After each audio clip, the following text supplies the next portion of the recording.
Fala rapaziada, hoje a gente vai analisar toda a filosofia Digital Circus. Eu já adianto pra vocês que por mais que a animação pareça meio infantil, existem coisas nas entrelinhas que de verdade me surpreenderam muito, principalmente porque eu fui achando que não ia encontrar nada de filosofia, eu fui achando que ia ser mega bobo e infantil, mas acabei me deparando com algumas questões realmente sérias aqui, me fez lembrar e reinterpretar alguns conceitos lá de Platão. Agora vamos deixar de enrolação porque o papo vai longe, então vamos lá. O desenho começa com o apresentador falando o que é o circo digital pra uma plateia, que no caso somos nós. Sim, eu creio que ele tenha quebrado a quarta parede aí. Também apresentando todos os personagens dali. Existe esse personagem chamado Bolha, que é meio lerdinho, mas ele tem a sua personalidade. No começo ele pergunta pro Caim, que é o apresentador, o que ele preparou pra hoje, dando a entender que tudo aquilo é planejado e arquitetado. E logo em seguida, nós vemos uma nova personagem, a Pony, ou Pomni, que entrou naquela dimensão do circo digital colocando um óculos de realidade virtual. Esse é um conceito que eu vi sendo apresentado em Matrix, mas também em Sword Art Online, um anime onde os personagens ficam presos em um jogo. É o que tudo indica, ao chegar ali, a Pomni perdeu toda a memória e não sabe quem é, praticamente assumindo uma nova persona alheia à realidade física, se tornando uma pessoa completamente nova. E apesar disso, ela ainda tem alguns conhecimentos inatos ao seu ser, como por exemplo a capacidade de falar. Então o que ela esqueceu foram coisas muito pessoais e subjetivas da própria vida que tinha, mas isso aí a gente discute mais pra frente. Ela pergunta pros outros como sair dali, ao que eles respondem rapidamente que não dá. Nisso a gente já tem o objetivo principal da protagonista e o mistério principal de toda a série apresentado, que é justamente sair daquele mundo digital. Então os outros personagens dizem que eles estão presos ali há anos e que já tentaram sair, mas nunca conseguiram. Logo no começo do episódio, uma porta de saída brota bem na frente dela, só que se desfaz quase na mesma hora. Em algum momento eles simplesmente aceitaram que estavam presos e decidiram só curtir aquilo. Afinal de contas não tem muito o que fazer, é como aquela velha máxima de se você tá no inferno, abraça o capeta. Só que a Pomni continua negando que ela esteja presa ali, falando que aquilo é só um sonho. Então o Caim pega ela e a leva pra dar uma volta ao redor daquela dimensão, mostrando todas as diversões que existem por ali. O que acontece é que em determinado momento ele meio que trava e dá tela azul em seu sistema, me levando a acreditar que ele é uma inteligência artificial que às vezes dá umas falhadas e não um humano, preso naquele mundo como os outros. No começo do episódio, dão a entender que ele também tem a capacidade de criar NPCs, ou seja, é uma inteligência artificial com o objetivo de fazer tudo aquilo ser entretivo pra quem tá assistindo, criando situações adversas pros personagens. Fora que ele é um dos únicos personagens a quebrar a quarta parede, dando a impressão de que ele é uma pessoa que descobriu o segredo de toda a realidade. Mas ele ser uma inteligência artificial quer dizer que alguém o programou antes de sua existência. O que mostra isso é justamente essa área de vácuo onde ele mesmo diz que não sabe o que tem lá. Até porque se você é o criador da parada, você tem que saber o que tem na sua própria criação. Pelo menos é assim que deveria ser. Uma coisa esquisita acontece bem na hora. Surge uma outra porta de saída, só que o Caim puxa ela pro ambiente onde tá todo mundo de novo, fazendo com que ela seja mantida na ignorância. Então ficou claro pra mim, quando eu assisti, que o Caim tenta impedir ao máximo que as pessoas tentem sair do circo digital. Se aquilo é um programa, ele precisa de seus personagens, e ficar mudando protagonista e personagem em programas sem fim, às vezes não dá certo, né? Pomni começa a questionar o Caim da porta de saída, mas ele nega que aquilo tenha existido, falando que ela deve estar tendo alucinações digitais. Esse é um dos passos primordiais de quando você quer manipular alguém, fazer a pessoa acreditar que ela é louca e tá errada. E eu não tô falando isso pra você manipular alguém, eu tô falando pra você se defender das manipulações. O Caim também fala sobre a transferência dela pro plano digital. E olha que loucura, Platão definiu a realidade em duas: o mundo sensível, que é o mundo das aparências, que está em constante mudança, imperfeito, que tem essa condição temporal e onde a opinião individual define o significado de cada situação. Só que ele também definiu o mundo das formas e das ideias, um mundo espiritual, onde as formas como quadrado, círculo, triângulo e também as ideias como justiça, bondade, igualdade, tudo isso seriam perfeitas e atemporais. Para Platão, o mundo das ideias é atemporal e adimensional, no sentido de não precisar de tempo e nem de dimensão. É um mundo perfeito, imutável e eterno. E é daí que vem toda a realidade do mundo sensível, ele sendo como uma sombra do mundo das ideias. Apesar de não ser muito possível comprovar a existência do mundo das ideias de Platão como superior, perfeito e imutável, nós podemos constatar que o mundo sensível existe. E mais do que isso, a gente criou o mundo das ideias a partir da realidade sensível. Nós fizemos uma sombra do que já era uma sombra. O mundo digital é em si mesmo um mundo das ideias perfeitas, atemporais e adimensionais. E ele vai mais longe ainda, porque pode criar todas as simulações que a gente quiser com base em uma ideia que talvez seja eterna e imutável, a matemática. Mas existem discussões filosóficas profundas sobre a matemática ser inventada ou descoberta. Não acho que isso tá resolvido, porque não tá, e provavelmente nunca vai ser. Esse mundo das ideias, a partir do mundo sensível ou o mundo digital, pode ser alterado da forma que o programador quiser. Ele pode simular o tempo, pode simular o espaço, pode simular as formas, a complexidade matemática, pode reescrever toda a filosofia filosofia, criar utopias ou distopias, mas melhor do que tudo isso, pode criar uma nova realidade. Com essa capacidade de inovar a própria realidade, criando e simulando coisas que nós não temos no nosso mundo sensível. Mas será que isso é realmente só uma sombra ou algo completamente novo? Apesar disso tudo ser muito inovador e empolgante, Platão também tinha a preocupação de que o mundo sensível nos engana. A nossa percepção torna a verdade difícil de se enxergar. Por exemplo, eu sou daltônico, a gente não vê o mesmo verde, mas o verde é uma coisa que existe, menos pra mim. Isso mostra que a minha percepção é diferente da sua. E se a nossa percepção é diferente, como saber qual é a verdade por trás dessas coisas? Essa preocupação também vai para esse mundo digital, porque distorce completamente a nossa percepção sobre a verdade, já que temos menos sentidos do que no mundo real. E a nossa percepção é muito mais limitada lá dentro do que aqui fora. Justamente como no circo digital, os personagens perderam suas memórias, tiveram suas sensações cortadas, eles não pensam direito, não morrem,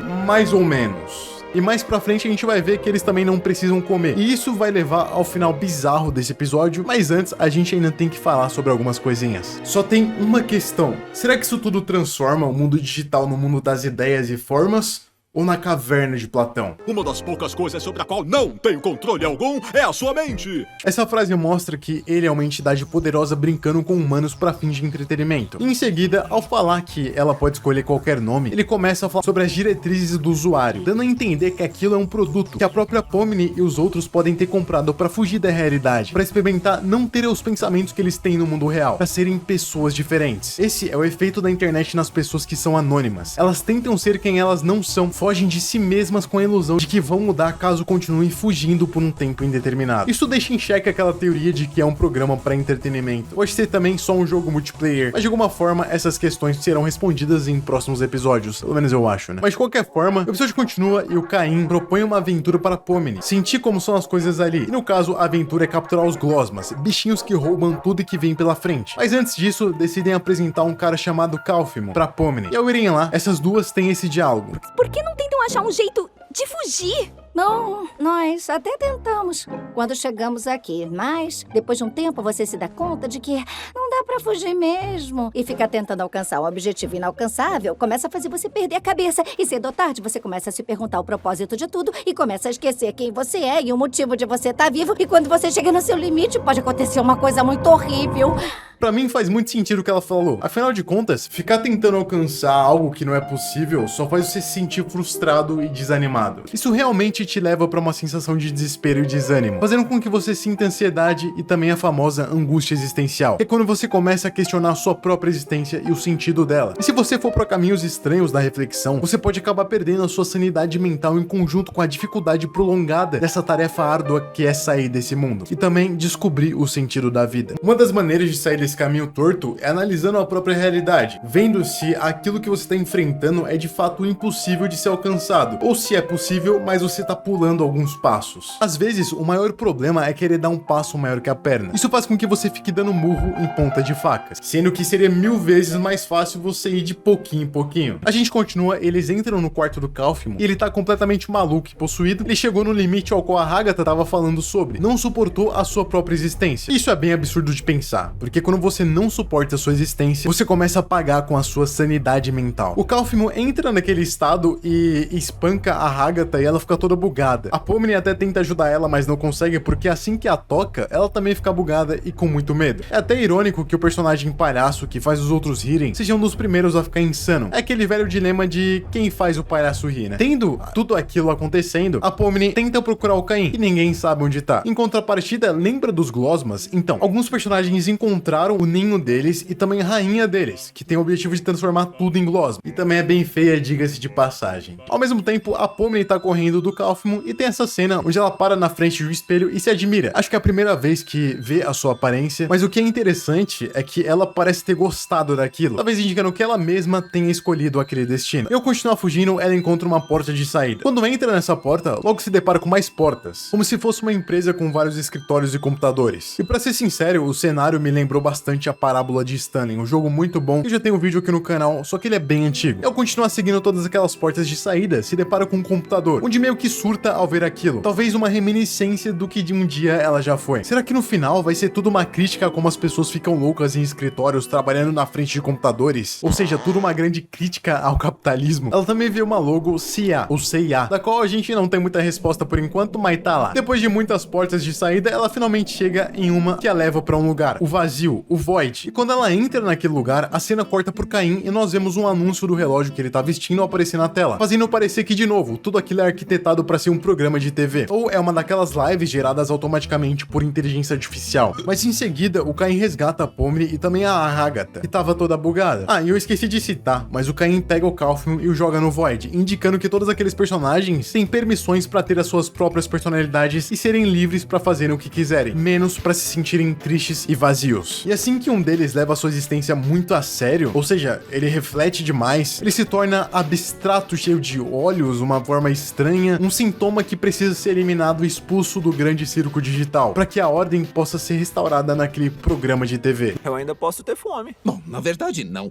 porque não precisamos comer, beber, nem dormir neste mundo digital. Então a comida digital aqui só dá a sensação de estarmos comendo, mas não usufruímos de nenhum dos benefícios nutricionais. No final, um grande banquete é feito pelo Caim. Só que isso é absurdo, que eles simplesmente não precisam comer. Porém, a única coisa que eles podem fazer é aceitar a realidade na qual eles estão inseridos, mesmo que esteja acontecendo tudo dentro de um computador, ou de vários, sendo transmitido em várias casas unicamente pelo propósito de entreter outras pessoas. E a última cena do episódio é a Pomni percebendo o absurdo de sua existência naquele mundo, e nunca vai deixar ela sair por boa vontade. Afinal de contas, alguém precisa entreter os outros para que eles não pensem enquanto a vida não tem sentido. Inclusive, acho que é justamente isso que eu tô fazendo agora.